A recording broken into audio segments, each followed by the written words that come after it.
Kopi sendiri 1 bulan itu karena kita juga masih skala kecil Mas ya. Siap. Sekitar ya antara 50 sampai 100. Assalamualaikum warahmatullahi wabarakatuh. Kembali lagi bersama saya Faris Rahmatullah. Selamat datang di channel Ada Peluang. Ada peluang pasti ada. Hari ini saya bersama Mas Komarus ya. Ya. Mas Komarus sendiri ini adalah owner dari Sensory Kopi. Hari ini saya tepatnya berada di Dusun apa ya Bang? Dusun Gebang, Desa Panti. Dusun Gebang, Desa Panti, Kabupaten Jember. Ini adalah kebun kopi milik Bang Komar, penjual rosbin ya Bang ya? Ya, Soal penjual rosbin yang dia punya kebun kopi sendiri dan juga mengambil kopi dari beberapa petani di sekitar rumahnya. Bicara singkat tentang Sensory Kopi. oh ya, kalau awal mulanya tentu mungkin di zaman kuliah dulu ya. Di zaman kuliah kita sering apa ya istilahnya ngumpul-ngumpul ngopi. Nah, lama-kelamaan saya mikir saya kok sering banget ke kedai kopi gitu. Konsumsi kopi saya kok lumayan gitu. Jadi saya dulu mendengar istilah begini, hal yang paling enak itu ketika kita mendapatkan penghasilan dari hobi yang kita dibayar. Ya, hobi yang dibayar seperti Siap. itu kan Mas ya. Nah, jadi saya berpikir kenapa kok saya tidak jualan kopi. Waktu itu mindsetnya. Pernah waktu kuliah saya membuka kedai kecil-kecilan. Karena secara manajemen, secara keilmuan dan lain-lain tidak begitu menguasai, akhirnya bangkrut dengan sukses. Bangkrut dengan Nah, sukses. seperti itu. Ini kok ada istilah bangkrut dengan sukses ini apa artinya nih Bang?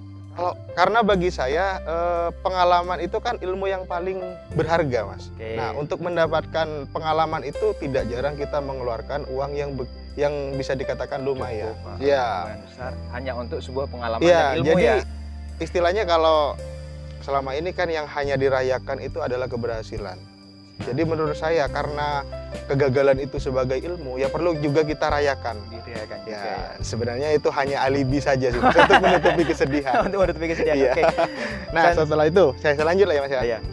Setelah saya membuka kedai, jadi saya berkesimpulan saya di kedai ini tidak memiliki ilmu yang cukup untuk membuka kedai. Bahkan karena untuk membuka kedai juga membutuhkan modal yang lumayan Mas. Lumayan. Ya. Oke. Jadi saya mau runtut dulu dari yang paling dasar. Apa? Yaitu bean-nya dulu, kopinya dulu. Ya, bisa roast bean, bisa green bean. Nah, saya sempat belajar untuk di green bean-nya, proses pasca panennya. Saya pernah terjun di situ sebentar. Setelah itu, setelah saya merasa apa ya istilahnya bukan cukup sih ya, tidak pernah cukup sebenarnya. Oh, siap. Jadi saya beranjak ke roast bean-nya. Prosesor sebagai kalau bahasa kerennya roastery. Roastery, Nah, oke. tapi kalau di bahasa di lingkungan saya ini saya tukang sangrai gitu aja sih Mas ya. Makanya sampai melahirkan Sensory. Sensory. Ya. Dari Sensor ini adalah produk dari Sensory sendiri ya Mas ya? Ya. Ini produknya Arabica atau Robusta nih? Kalau sementara ini kita fokus ke Robusta Mas. Fokus sama Iya. Robusta kalau dari Sensory sendiri. Iya. Karena Biasanya untuk Sensory sendiri pengiriman permintaan paling banyak aku dari kota mana aja Mas? kita masih membackup untuk daerah Jawa Timur Mas. Jawa Timur. Tapi ada juga beberapa permintaan dari Jawa Tengah, dari Jawa Barat, bahkan kita pernah ke Bangka Belitung untuk pengirimannya. Iya. Oh, berarti sementara ini Sensory Kopi ini hanya membackup di bagian Jawa Timur. Iya. Karena akses apa istilahnya akses terdekatnya Terdekatnya ke Jawa Timur. ke Jawa Timur. Oke. Terus selain kopi Robusta, mungkin Sensory Kopi sendiri punya produk-produk yang lain entah itu Liberica atau Arabica. Kita ada Mas. Ada. Sebenarnya kita ada Arabica.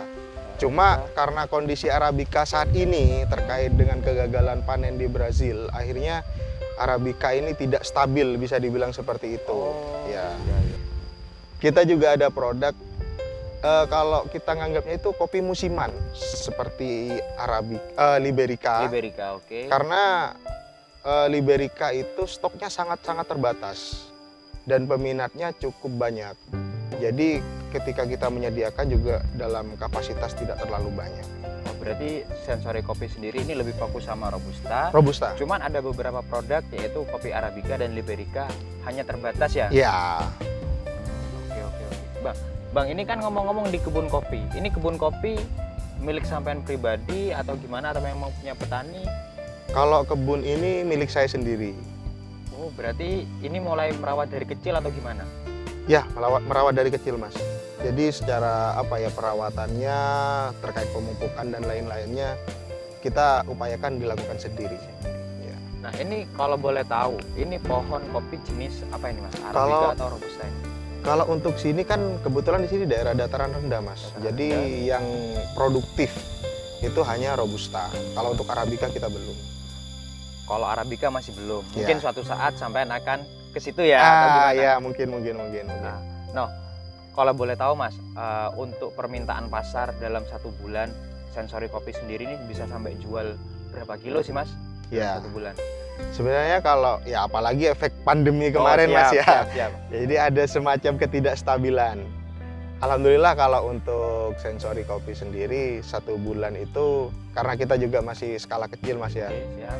Sekitar ya antara 50 sampai 100 gram roast bean per bulan. Antara 50 kilo sampai 100 100 kilo kilogram roast roast bean per bulan. Ya. Itu kalau boleh tahu harga kopi di Sensory Kopi untuk jenis Robusta itu sampai berapa? Kalau di Sensory Kopi kita ini punya grade, Mas. Grade A, grade B, istilahnya seperti itu. siap. Ya. Kalau yang A itu kita jual per kilo itu 100.000.